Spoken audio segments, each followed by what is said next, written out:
Hello friends, welcome back to my channel. আবারও একটা নতুন ভিডিও নিয়ে অনেক দিন পরে তোমাদের সামনে চলে এসেছি, তো দেখতে থাকো। আজকের ভিডিওটা মেনলি হতে চলেছে আমার ভাইয়ের অ্যানিভার্সারি উপলক্ষে। তো আমি এবং আমার দিদি চলে গেছিলাম ভাইদের বাড়িতে, আর আমার বোন আসতে পারেনি কিছু সমস্যার জন্য। তো তারই কিছু মুহূর্ত তোমাদের সাথে শেয়ার করতে চলেছি। তো চলো, লেটস কন্টিনিউ। তো আমি স্কুল থেকে একটু তাড়াতাড়ি বেরিয়েছিলাম মামার বাড়িতে যাওয়ার উদ্দেশ্যে। তো তারপরে আমি ওখানে চলে গেছিলাম এবং সন্ধ্যাবেলায় চিনি হচ্ছে এখানে মাটন রান্না।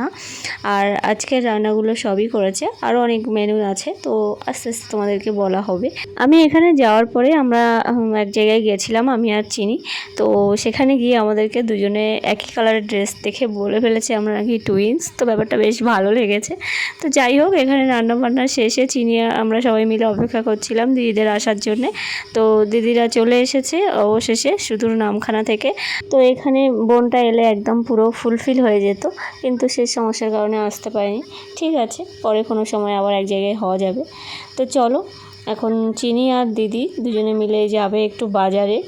আর সেজন্যই ও ড্রেস পরে একেবারে রেডি হয়ে অপেক্ষা করছিল দিদির জন্যে। তো দিদি চলে এসেছে।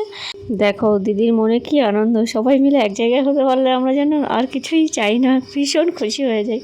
যাই হোক, এখানে তিতলি নিয়ে আসছে একটা ফটো ফ্রেম, যেটা আনতে গিয়ে ও ঢাকাই পড়ে গেছে। যাই হোক, কী ফটো ফ্রেম সেটা পরে তোমাদেরকে দেখাবো।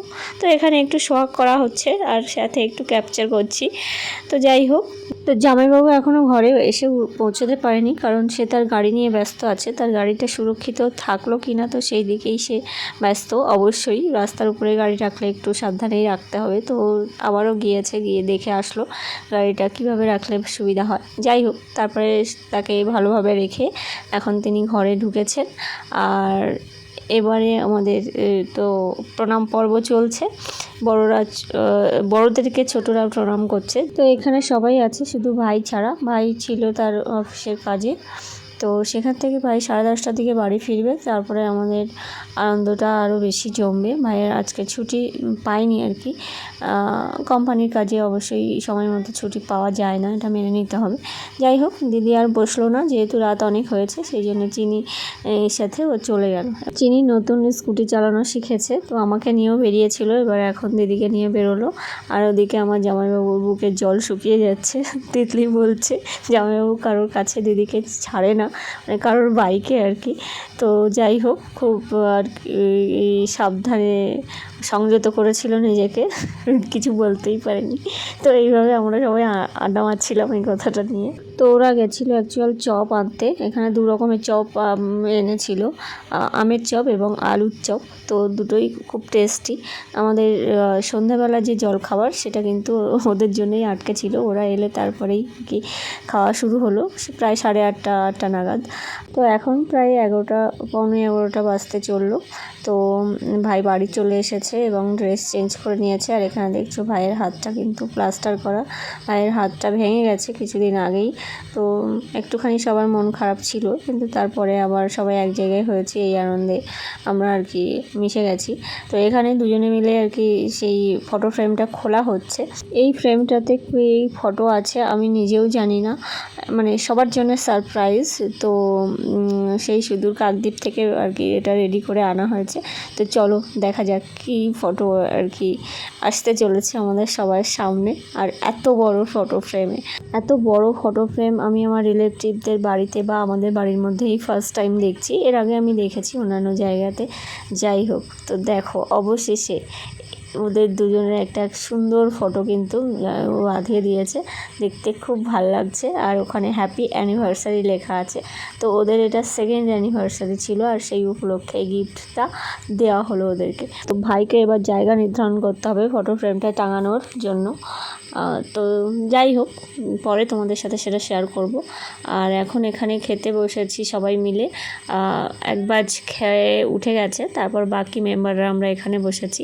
আর আজকের মেনুতে ছিল গোবিন্দভোগ চাল দিয়ে মাছের মাথার ঘন্ট, মুড়ো ঘন্ট যেটাকে বলে, আর ছিল মাটন, আর ছিল পটল চিংড়ি, আর সাথে স্যালাড হিসেবে শশাও ছিল।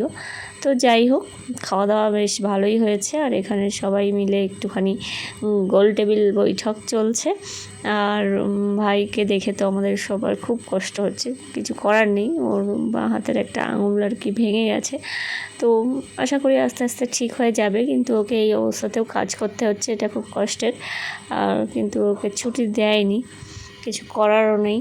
তো এবারের অ্যানিভার্সারিটা জাস্ট খাওয়া দাওয়ার মধ্যে দিয়েই সারা হলো, কোনো রকমের আড়ম্বর ছাড়াই। পরিস্থিতি মানুষের সবসময় একরকম হয় না, তো এবারে পরিস্থিতিটা খারাপ ছিল।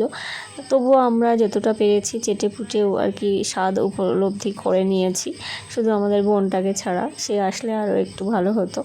যাই হোক, এখানে পরের দিন সকালে উঠে পড়েছি সবাই, আর একটা জায়গায় সবার যাওয়ার কথা আছে, আমাদের ছোট মেম্বারদের বাদ দিয়ে বড়রা সবাই যাবে। তো তার জন্য সবাই রেডি হয়ে বেরিয়েছে, যে মামি, মামা, দিদি, জামাইবাবু এরা সব এখান থেকে যাবে। তো বেশিক্ষণের কাজ না, দুপুরের আগেই ওরা ফিরে আসবে। আর আজকেই আবার দিদিরা রাত্রেবেলায় রওনা দেবে বাড়ির উদ্দেশ্যে। তো ওদের ক্ষেত্রে একটুখানি কষ্টের হয়ে যাবে, যদিও ওদের এরকমভাবে জার্নি করা অভ্যাস আছে। দিদি চাইছিল থাকতে, কিন্তু জামাইবাবু যেহেতু স্কুল ছুটি নেই, ওদিকে তেতলেরও সামনে উচ্চ মাধ্যমিক পরীক্ষা, তো সব মিলিয়ে সেও আর থাকতে পারলো না। পরে সব পরীক্ষা টরীক্ষা মিটে গেলে আবার আসবে বলেছে। তো যাই হোক, এরই মধ্য দিয়ে আমি এই ভিডিওটা শেষ করছি। আর দেখা হচ্ছে নতুন কোনো ভিডিওতে। ততদিন তোমরা খুব ভালো থেকো, সবাই খুব সুস্থ থেকো, আর সাবধানে থেকো। এই বর্ষায় একদম যেন স্লিপ খেয়ে পড়ে যেও না আমার ভাইয়ের মতো। তো যাই হোক, টাটা, সবাই খুব ভালো থেকো। দেখা হচ্ছে নতুন কোনো ভিডিওতে। আশা করছি এরপরে কন্টিনিউ ভিডিও আসবে, প্রত্যেকবারই এই একই কথা বলি, কিন্তু আমি চেষ্টা করছি আগের থেকে অনেক বেশি কন্টিনিউ করার। তো আমি নিজের উপরে বিশ্বাসটা রাখতে চাইছি। তো দেখা যাক আগে কি হচ্ছে। অবশ্যই ছোট ছোট ভিডিওর মাধ্যমে আমি ভিডিওটা কন্টিনিউ করার চেষ্টা করব। নিজের সাথে একটা অদৃশ্য ঠান্ডা লড়াই একদম জারি করে রেখেছি সব সময়ের জন্যে। তো যুদ্ধ চলছে নিজেকে বেটার জায়গায় নিয়ে যাওয়ার জন্যে। তো তারই প্রতিফলন হিসেবে এই যে এখন ভিডিওগুলো তাড়াতাড়ি আসছে একটু আগের থেকে। তো এভাবেই চলতে থাকবে।